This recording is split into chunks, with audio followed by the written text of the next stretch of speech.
২০২৪-এর গণ অভ্যুত্থান পরবর্তী বাংলাদেশে আমাদের নানান ধরনের বাস্তবতা আছে। আমরা আইন শৃঙ্খলা বাহিনীর বাস্তবতার মধ্যে আছি একরকমের, সেই সাথে আরো নানান ধরনের বাস্তবতার মধ্য দিয়ে আমাদের পুরো জনগোষ্ঠীর একটি ধারাবাহিক সংগ্রামের মধ্য দিয়ে আমরা যাচ্ছি। এই বাস্তবতা সত্ত্বেও আমরা তরুণরা যেই ধরনের রাজনৈতিক ধারা তৈরি করার চেষ্টা করে যাচ্ছি, সেই রাজনৈতিক ধারার একটি অংশ হিসেবে আমরা বলেছি বাংলাদেশে নতুন একটি সংবিধান প্রয়োজন এবং সেই সংবিধান অর্জনের জন্য আমাদেরকে অবশ্যই গণপরিষদ নির্বাচনের মধ্য দিয়ে যেতে হবে। গণপরিষদ নির্বাচন ছাড়া আর কোনো সরকার, আর কোনো নির্বাচনে কোনো ম্যান্ডেট নাই যে নতুন সংবিধান আমাদেরকে তৈরি করে দিতে পারবে। এই সংবিধান একটি প্রশ্নবিদ্ধ সংবিধান, এই সংবিধান একটি অভিশপ্ত সংবিধান। এই সংবিধানের মধ্যে বেশিরভাগ মানুষের কোনো মতামতের কোনো জায়গা রাখা হয় নাই এবং এই সংবিধানে বাংলাদেশের তরুণ জনগোষ্ঠী যে ধারাবাহিক লড়াই সংগ্রামের ইতিহাস আছে, সেই লড়াই সংগ্রামের ইতিহাসের কোনো ছিটে ফোটা নাই। এই সংবিধান একটি দলীয় সংবিধান ছিল। মোটা দাগে যদি বলতে চাই, এই সংবিধান একটি এক ব্যক্তি কেন্দ্রিক সংবিধান এবং এই পার্লামেন্ট একটি এক ব্যক্তি কেন্দ্রিক পার্লামেন্ট ছিল।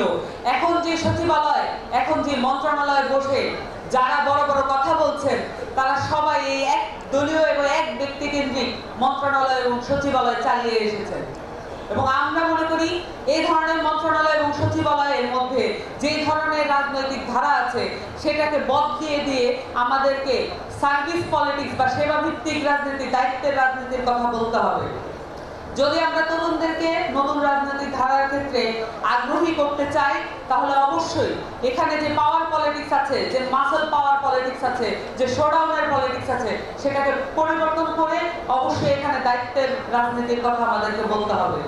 এবং রাজনৈতিক যে ধারা পরিবর্তনের দায়িত্ব আমরা কাঁধে নিয়েছি, এনসিপি যে দায়িত্ব কাঁধে নিয়েছে, সেই দায়িত্ব শুধুমাত্র আমরা মনে করি না শুধুমাত্র এনসিপির, কারণ এই অভ্যুত্থান সকলের ছিল, সকল রাজনৈতিক দলের ছিল এবং সকল রাজনৈতিক দলকেই এই দায়িত্ব নিতে হবে বাংলাদেশকে কিভাবে তারা একটি নতুন সংবিধান প্রদান করতে পারেন, নতুন সংবিধান উপহার দিতে পারেন।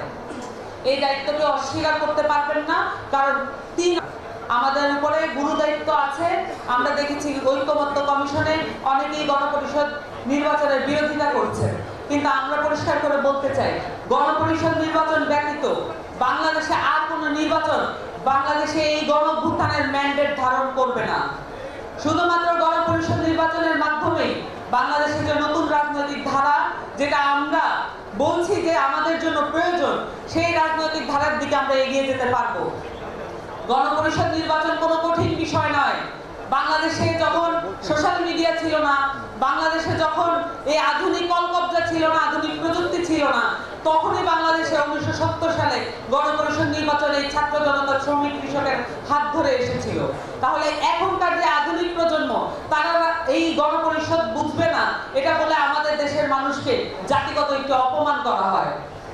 এই অপমানকে আমরা দূরে ঠেলে দিয়ে আমরা বলবো, আসুন রাজনৈতিক ঐক্য গড়ে তুলি এবং এই গণপরিষদ, সামনের দিনে নির্বাচন, গণপরিষদ হোক, এই সম্মান দিয়ে আমরা বাংলাদেশে অভ্যুত্থানের সম্মানটা আমরা রক্ষা করি।